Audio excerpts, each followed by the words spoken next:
হিন্দু ভাইদের বোকা বানানো চলছে, হিন্দু ভাইদের বোকা বানাচ্ছে। মুসলমান ভাইয়ের থেকে আমি অনুরোধ করবো, হিন্দু ভাইদেরকে এগিয়ে আসতে হবে, এগিয়ে এসে প্রতিবাদ করতে হবে যে হিন্দু ধর্ম অত ঠুনকো ধর্ম নয়। তুমি জগন্নাথ ধামের প্রসাদ রেশনের মাধ্যমে পাঠাতে হবে। হিন্দু ধর্মের যারা ধর্মীয় বিশ্বাস, প্রসাদ তাদের মন্দির থেকে তারা ঠিক কালেক্ট করে নেওয়ার তাদের ক্ষমতা আছে, এতদিন ধরে কালেক্ট করেছে, আগামীতেও তারা কালেক্ট করবে। এই নিয়ে বলি ভাই আমার দোষ, এই বলি আমাকে জেলে দেবে বলেছে, দিয়েছে, আগামী দিনও জেলে দেওয়ার প্ল্যান চালাচ্ছে, তাতে আমি ভয় খাইনি। মানুষের জন্য বলবো, শিক্ষার জন্য বলবো, কর্মসংস্থানের জন্য বলবো, স্বাস্থ্য বিপ্লবের কথা বলবো, হিন্দু মুসলমানের ঐক্যের কথা বলবো, ফেক ST/SC সার্টিফিকেটের বিরুদ্ধে কথা বলবো, দলিত ভাইদের উপর অত্যাচার বন্ধের কথা বলবো, মুসলমানদের উপর অত্যাচার বন্ধের কথা বলবো, মুসলমান দলিত আদিবাসী নির্বিশেষে 100 পয়েন্ট যে রোস্টার আছে সেটা মেনে যাতে চাকরির ব্যবস্থা হয় তার কথা বলবো। এই কথা বলে যদি নওশাদ সিদ্দিকীকে একবার কেন যদি 100 বার জেলে রাখে, আমি 100 বার জেলে যাওয়ার জন্য প্রস্তুত আছি। কি আছে আমি যদি বলা বন্ধ করে দিই, কি হবে বলে দিচ্ছি? আমাকে এরকম বড় পদ দিয়ে দেবে, সামনে পিছনে আবার দুটো গাড়ি দিয়ে দেবে, লাভ কি হবে? যদি আমার বলার ক্ষমতাটাই কেড়ে নেয়, আমি মনে করি জীবিত অবস্থায় মৃত হয়ে গেল, ওর থেকে মরে যাওয়া অনেক ভালো ভাই, আমি মনে করি। আর আমার বড় ভাইজানের শিক্ষা আমার এটাই দিয়েছে। যখন প্রথম ভোটে জিতেছি, রাজনীতির তো খুব একটা বুঝি না, এখনও যে বুঝে গেছি এরকম ব্যাপার নয়, তো ভাইজান একটা কথাই বলেছিল, ছোট ভাই কি বলবে আর, যে লেগে থাক, ধরে থাক, পিছন দিকে একটা সময় আসবে, তাকাতে হবে না। আর আজকের দিনে দাঁড়িয়ে বলছি, সত্যি আমি গর্বিত, যেখান দিয়ে যাই যে কোনো ধর্মের মানুষ, বর্ণের মানুষ যদি চোখে চোখে হয়ে যায়, ভাই কেমন আছে বা দাদা কেমন আছে, হাতটা নাড়া, এটাই আমার জন্য বড় পাওনা, আর কিছু লাগবে না। আপনারা যে ভালোবাসা দিয়ে আমাকে বরণ করছেন, এই বৃষ্টির সময় মানুষ তো ঘরে বসে থাকবে, চা খাবে, পরিবারকে নিয়ে আড্ডা দিতে পারে, তা ছেড়ে এই বৃষ্টি মাথায় এসে উপস্থিত হয়েছেন, এটাই আমার কাছে বড় জিনিস। একদিকে ওদের মন্ত্রিত্ব, ওদের দপ্তরের দায়িত্ব, ওদের জেনারেল সেক্রেটারি, ওদের প্রেসিডেন্ট, ওয়ার্কিং প্রেসিডেন্ট, ওদের টাকা একদিকে আমার কাছে, আর অপর দিকে ভাঙড়ের মানুষের ভালোবাসা, আস্থা আমাকে দিয়ে বিধানসভায় পাঠিয়েছে সেটা, আর সারা রাজ্যের মানুষের ভরসা আমার প্রতি, এটা আমার কাছে বড়, এটাকে আমি গ্রহণ করব। এটাকে ওটা দিয়ে আমাকে হারাতে পারবে না। দিদি যখন গাড্ডায় পড়ে, তখন দেখবেন দিল্লিগামী ফ্লাইট ধরে, গিয়ে গুজগুজ করে সব সেটিং করে চলে আসে। আর আমাদের এখানে এই লিটন দাদেরকে দিয়ে বলে বিজেপির বিরুদ্ধে লড়বো। লিটন দা হয়তো সত্যিকারের বিজেপির বিরুদ্ধে লড়লেও কি হবে, লিটন দার নেত্রীর কাছে তো টিউনিং করার জায়গা, যেদিকে ঘুরাবে সেদিকে ঘুরবে না ভাই, দিনের শেষে যেদিকে ঘুরাবে সেদিকে ঘুরবে। প্রসাদ খাওয়াচ্ছে, এখন প্রসাদ খেতে হচ্ছে, লিটন দা খেয়ে নিয়েছে কি বলতে পারবো না আমি, কিন্তু এটা উচিত হবে কি, এই যে প্রসাদটা দিচ্ছে সরকারিভাবে, এটা রাষ্ট্রের কোনো ধর্ম নাই, এটা মাথায় রাখতে হবে। ঠিক যদি এই প্রসাদের আমি কেন বিরোধিতা করছি, আমি এই রাজনৈতিক প্রসাদের বিরোধিতা করছি। প্রত্যেক ধর্মের ধর্মীয় যে সিন্নি আছে, যা আছে, আমি বিরোধিতা করার ক্ষমতা আমার নাই, কিন্তু এটা রাজনৈতিক প্রসাদের আমি এই বিরোধিতা করার কারণ, কালকে আমি একইভাবে বিরোধী করব, শুধু প্রসাদ বলে নয়। কালকে যদি মমতা ব্যানার্জি আপনার ভোট পাওয়ার জন্য বলে বাড়িতে বাড়িতে কুরবানির গোশত পাঠাবো, কেউ বিরোধী করুক আর নাও করুক, অন্তত দেখবেন দুটো মানুষ করবে, সেটা হচ্ছে আব্বাস সিদ্দিকী, তারপরে নওশাদ সিদ্দিকী, এটা মাথায় রাখবেন। অন্যরা চটি মুখে নিয়ে বসে থাকতে পারে, ভাষা খারাপ লাগতে পারে। আমি অবাক হয়ে যাচ্ছি, এটা ধর্মীয় মঞ্চ নয়, কিন্তু আমি আজকে বলতে বাধ্য হচ্ছি, আরে মৌলানা সাহেবরা আর কবে বলবে ভালো কোনটা খারাপ কোনটা, আর কবে বলবে? ইমাম সাহেবটা আর কবে বলবে যেটা হারাম এটা হালাল, এটা বৈধ এটা অবৈধ, আর কবে বলবে? আমি শুধু অবাক হয়ে যাচ্ছি। ভোট আসলে ফতোয়া দেওয়ার জন্য লিখিত ফতোয়া বেরিয়ে যায়, এখন হয়তো পেনের কালি শেষ হয়ে গেছে, অপেক্ষা করুন, পেনের কালি বললে বলে দেবে, ঠিক গো? এই হচ্ছে এদের চলছে। তাই বলছি আপনাদেরকে, আমাদেরকে সুরডারা সোজা রাখতে হবে। আমরা কুরবানির গোশ বা জগন্নাথ ধামের প্রসাদ চাই না রেশনের মাধ্যমে, আমরা চাই ফ্যামিলি পিছু একটা করে চাকরি বাড়ি বাড়িতে, সেটাই পোস্ট অফিসের মাধ্যমে চিঠিটা আসুক। অন ফ্যামিলি অন জব, প্রতিটা বাড়ি থেকে একজনের চাকরির ব্যবস্থা রেশনের মাধ্যমে না এসে পোস্ট অফিস থেকে তার চিঠি আসুক। দলিত আদিবাসী হিন্দু মুসলমান জৈন খ্রিস্টান নির্বিশেষে প্রতিটা বাড়ি থেকে একটা করে ছেলে যদি চাকরি বা একটা করে মেয়ে যদি চাকরি করে, অন্তত সেই পরিবারটা বাঁচবে। এর ব্যবস্থা সরকার করবে। সরকার এর ব্যবস্থা না করে ধর্মীয় উন্মাদনা করে তুলছে। এখন মুসলমান ভোটকে তো শুভেন্দু অধিকারীর ভয় দেখিয়ে পকেটে ভরে নিয়েছে। হিন্দু ভোট এখন হাতছাড়া হয়ে গেছে। হিন্দু ভোট আমার চাই, তাহলে কি করতে হবে? তড়িঘড়ি জগন্নাথ ধাম করো, আর ওই জগন্নাথ ধামের প্রসাদ হিন্দুর বাড়িতে পাঠিয়ে বলো যে আমার থেকে বড় হিন্দু আর পশ্চিমবাংলায় কেউ নাই। গুরুত্বপূর্ণ যে বিষয়টা, কেন আমরা এই ওয়াকফ আইনের বিরোধিতা করছি, বা কেন্দ্র সরকার কেন এই আইনটাকে কেন প্রত্যাহার করার জন্য আমরা আন্দোলন করছি, এটা জানা দরকার। তো আমি বক্তব্য শুনছি বক্তাদের, এই আন্দোলনের বিরুদ্ধে এই বিষয়টা বলতে গিয়ে মোদির বউ কোথায়, মোদির কেন বইয়ের মাথায় সিঁদুর নাই, মোদির বইয়ের হাতে কেন শাখা নাই, মোদির ছেলে কোথা, মোদির মেয়ে কোথা, এই নিয়ে ব্যস্ত। আরে আন্দোলনটা ভাই কেন আমরা এই আইনের বিরোধিতা করছি এটা আগে আমাদের জানা দরকার। সাবজেক্ট ছেড়ে অবজেক্ট নিয়ে টানাটানি, আর জান দিয়ে দেবো, জীবন দিয়ে দেবো, ছাড়বো না। আরে কি ছাড়বি না তখন আর বলতে পারছে না, বুঝতে পারছেন? আগে একটু জানতে হবে। তার আগে আপনাদের বলি, এই ওয়াকফটা হিন্দু মুসলমানের লড়াই নয়, কিন্তু হিন্দু মুসলমানের লড়াই আমাদের মধ্যে ঢুকিয়ে দিচ্ছে কারা? বিজেপি আর তৃণমূল মিলে। তৃণমূল বিজেপি হিন্দু মুসলমানের খেলা কেন খেলতে চাইছে? এদের দুটো জনের ভাঁড় কোথায় একটাই, দোকান আলাদা, ভাঁড় একটাই, আরএসএস। তৃণমূল বিজেপি জানছে যত হিন্দু মুসলমান করব, মুসলমানগুলো আমার তৃণমূলে আসবে, হিন্দু ভাইগুলো বিজেপিতে যাবে। তাহলে দিনের সাথে হিন্দু মুসলমান কোথায় গেল? সেই নাগপুরের আরএসএসের হেডকোয়ার্টারে চলে গেল, সেটা ঘুরে। তাই বলি আপনাদের, এটা হিন্দু মুসলমানের লড়াই নয়। বিজেপির এই নিয়ে আসা বিলটা যখন পার্লামেন্টে আলোচনা হচ্ছিল, সেই আলোচনাতে যে সমস্ত এমপিরা অংশগ্রহণ করেছিলেন বিরোধী দল থেকে, তাদের অধিকাংশ কিন্তু মুসলমান ছিল না। কেউ দলিত ছিল, আদিবাসী ছিল, খ্রিস্টান ছিল।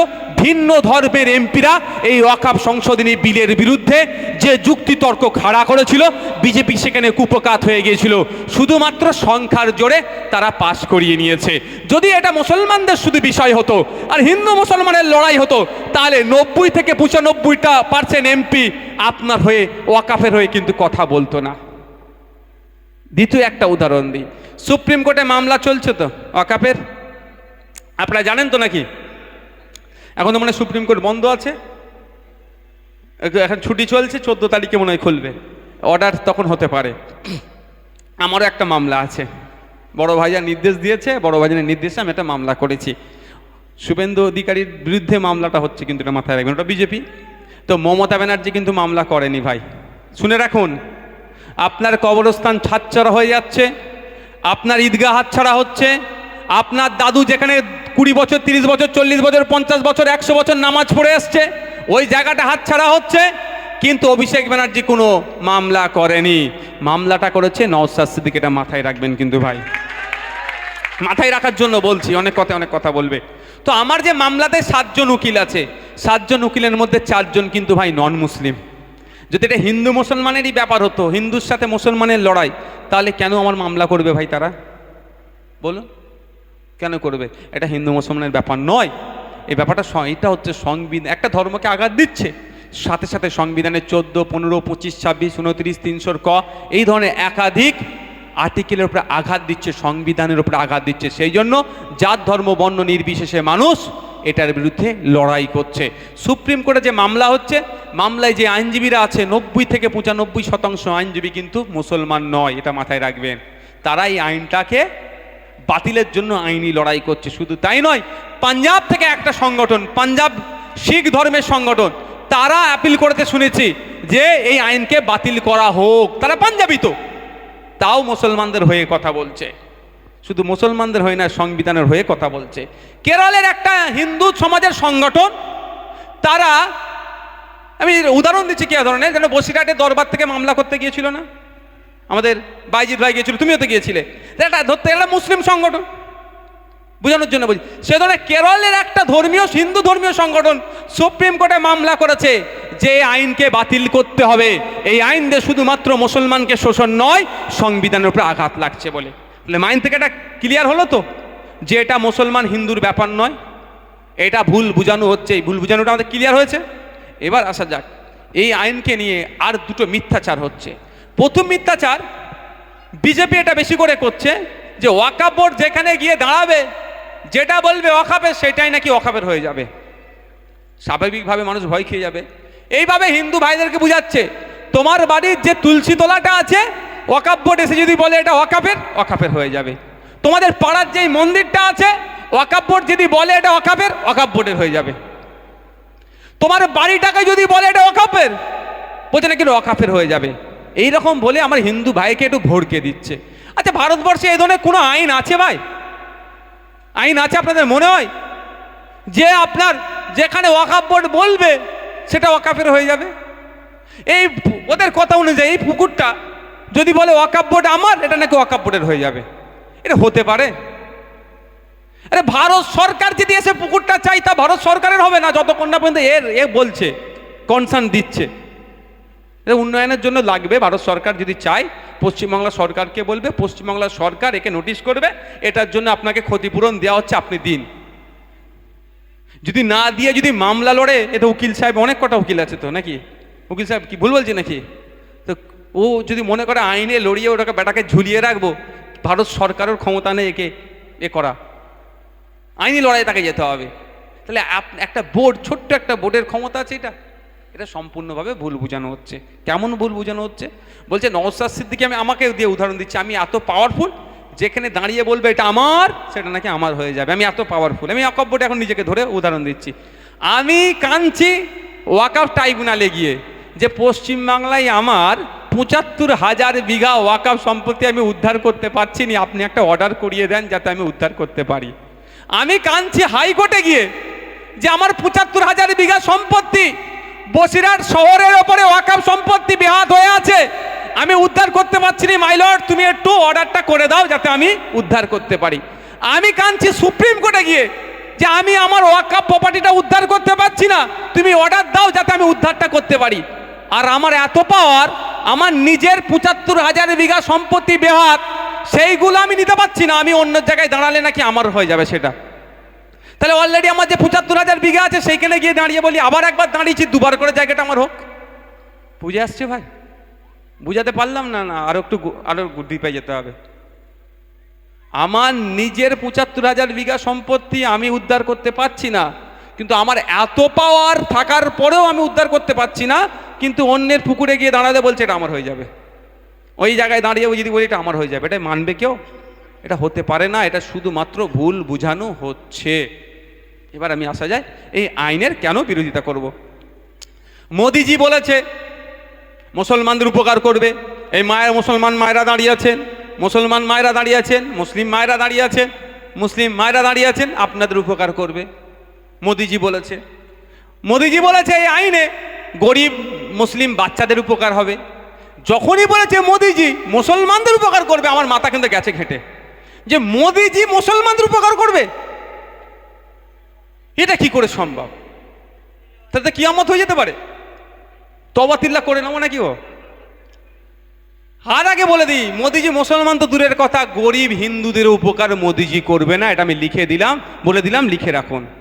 শুধু মুসলমান নয়, গরিব হিন্দুদেরও উপকার মোদিজি করবে না। মোদিজি শুধু শিল্পপতিদের, যাদের মাথায় তেল আছে তাদের মাথাতেই তেল দেবে, যাদের মাথায় তেল নাই তাদের দিকে ঘুরেও তাকাবে না। তার প্রমাণ একটা দেবো। কদিন আগে গ্যাসের দাম ৫০ টাকা বেড়েছে, জানেন আপনারা? মনে আছে? তাহলে গরিব হিন্দুদেরকে বলতে পারতো তো যে গরিব হিন্দুরা, গরিব না, পশ্চিম ভারতবর্ষের হিন্দুদেরকে ৫০ টাকা বেশি দিতে হবে না, হিন্দু ছাড়া যতজন আছো তারা সবাই ৫০ টাকা বেশিতে গ্যাস কিনো। হয়েছে? মাছটা কার দিয়েছে? শুধু মুসলমানের? গরিব হিন্দুর মাছ দেয়নি মোদিজির দল? হিন্দু হিন্দু ভাই ভাই বলে স্লোগান তুলছে শুভেন্দু বাবু। ভালো কথা। শুনেছি শুভেন্দু বাবু নাকি পেট্রোল পাম্প আছে, কই পেট্রোল পাম্পে তো বড় করে লিখে রাখতে পারে হিন্দু হিন্দু ভাই ভাই, মুসলমানের তেল বিক্রি নাই।